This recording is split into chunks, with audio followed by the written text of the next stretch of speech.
There's a moment in every woman's life when she realizes that staying will cost her more than leaving. For me, that moment came at midnight on a Tuesday in March. I was 27 years old, I had been married for 10 years, I had 3 children, and I was standing in my kitchen in the dark, understanding that if I didn't leave that night, I would never leave at all. My name is Hannah. This is the story of how I became brave enough to lose everything. I had been unhappy for years. But unhappiness wasn't a reason to leave. Unhappiness was something you endured. It was part of being a wife. It was part of being a woman in my community. You married, you worked, you bore children, you served your husband, and you did all of this without complaining. The reward was that you belonged. The reward was that you weren't alone. But the cost of belonging was becoming invisible. The cost of not being alone was losing yourself so completely that you couldn't remember what you looked like. I had stayed through things that should have made me leave.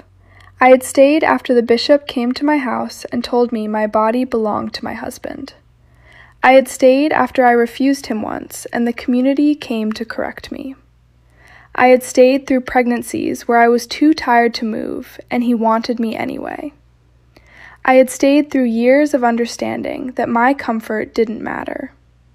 I had stayed because I didn't know I could leave. It wasn't that I was trapped in the way people usually think of being trapped. I wasn't locked in a house. I wasn't prevented from leaving physically. I was trapped in a way that was more complete and more terrifying. I was trapped in a belief system.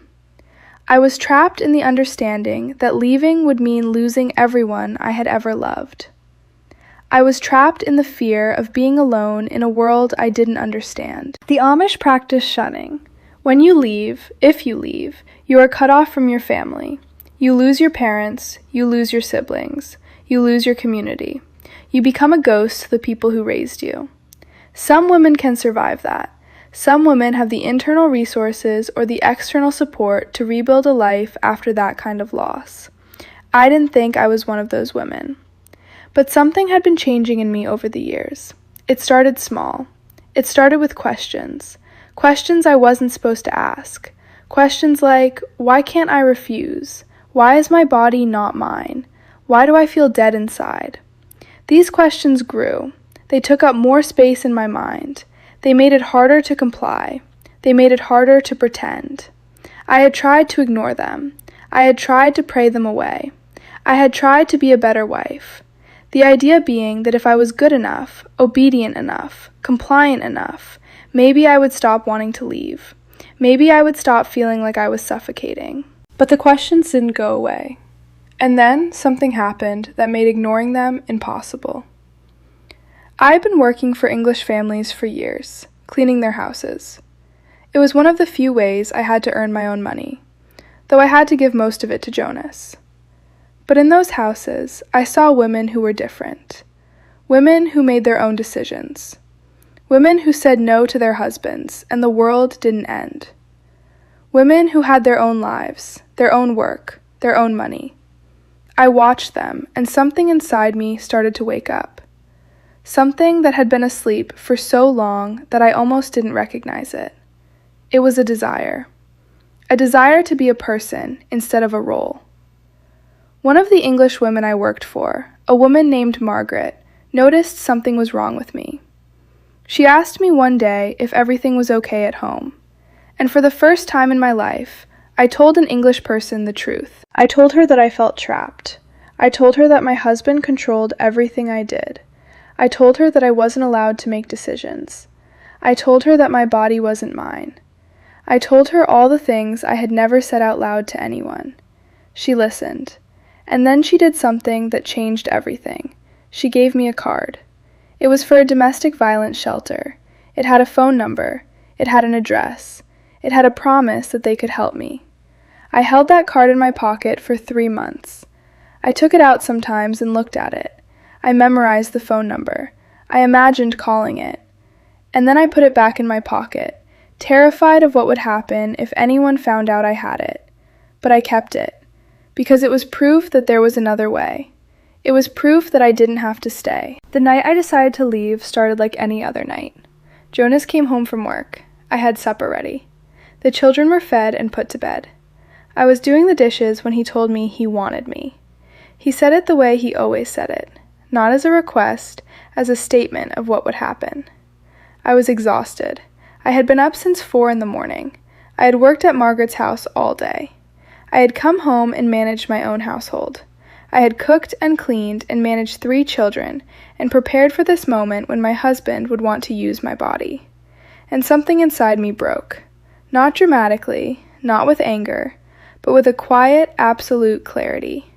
I understood that if I submitted that night, I would wake up tomorrow and I would have wasted another day of my life. I would have lost another piece of myself, and eventually there would be nothing left of me at all. I said no, and I didn't wait for the consequences. I didn't wait for him to become angry or cold or for the bishop to come. I just said no, and then I started packing. I packed a small bag with a change of clothes. I packed a few things that were mine. I packed the card with the phone number, and then I walked to the phone shack. The Amish keep phones in buildings separate from their homes because they don't want technology to corrupt family life. I went to that phone shack in the middle of the night, and I called the number that Margaret had given me. A woman answered. She asked me if I was safe. She asked me where I was, and she told me exactly what to do. I was to walk to a specific location where a woman would pick me up. I was not to tell anyone.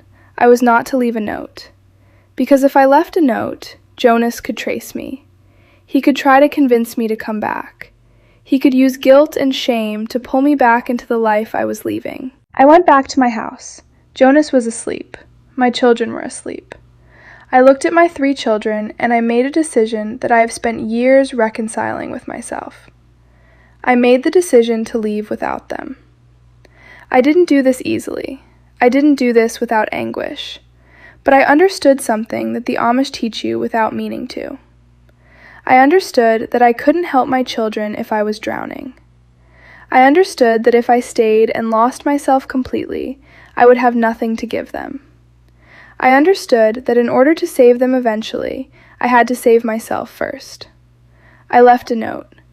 Not because I thought it would help, but because I needed my children to know that I didn't leave because I didn't love them. I left because I had to, and because loving them meant showing them that a woman could choose herself. I walked out of my house at midnight. I walked away from my marriage. I walked away from my community. I walked away from my parents and my siblings and everyone I had ever known. I walked toward a phone and a stranger and a future that I couldn't imagine. The woman who picked me up was kind.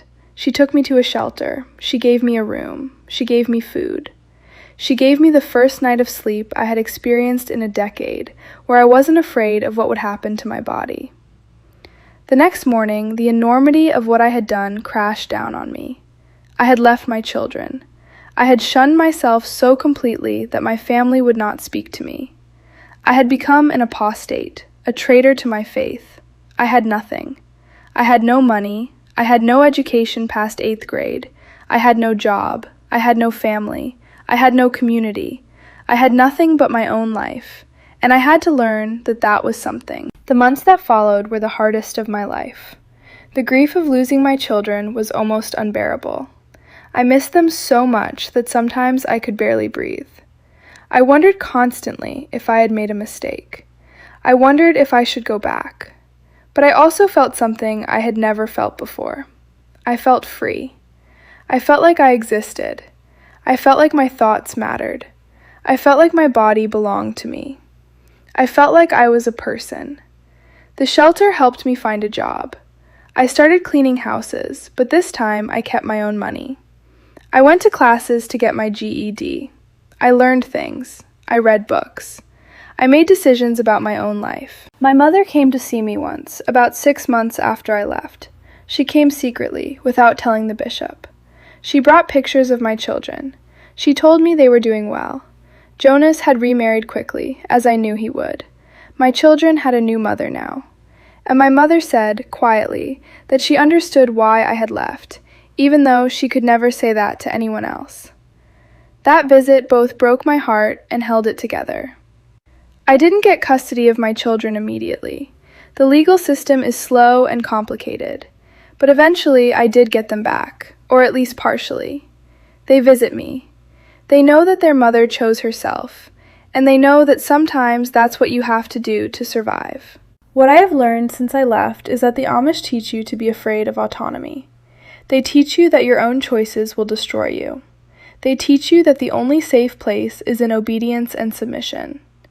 And they do this because a system that requires women to be compliant can only work if women are terrified of the alternative. But I learned that the alternative isn't destruction. The alternative is survival. The alternative is becoming yourself. I was 27 years old when I left. I had been married for 10 years. I had been controlled for my entire life. I had been taught to be invisible and compliant and ashamed. And then one night, at midnight, I decided that I would rather be alone and free than together and trapped. The decision to leave wasn't made because I suddenly became brave. It was made because I finally understood that staying would kill me.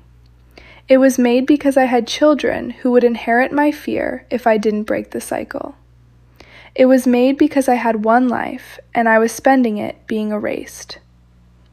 If you are in a situation where you are unhappy, where you are being controlled, where you feel trapped, I want you to know that there is a way out. It will cost you things. It will cost you people. It will cost you the life you thought you were supposed to have. But you will survive it. And more than that, you will become real.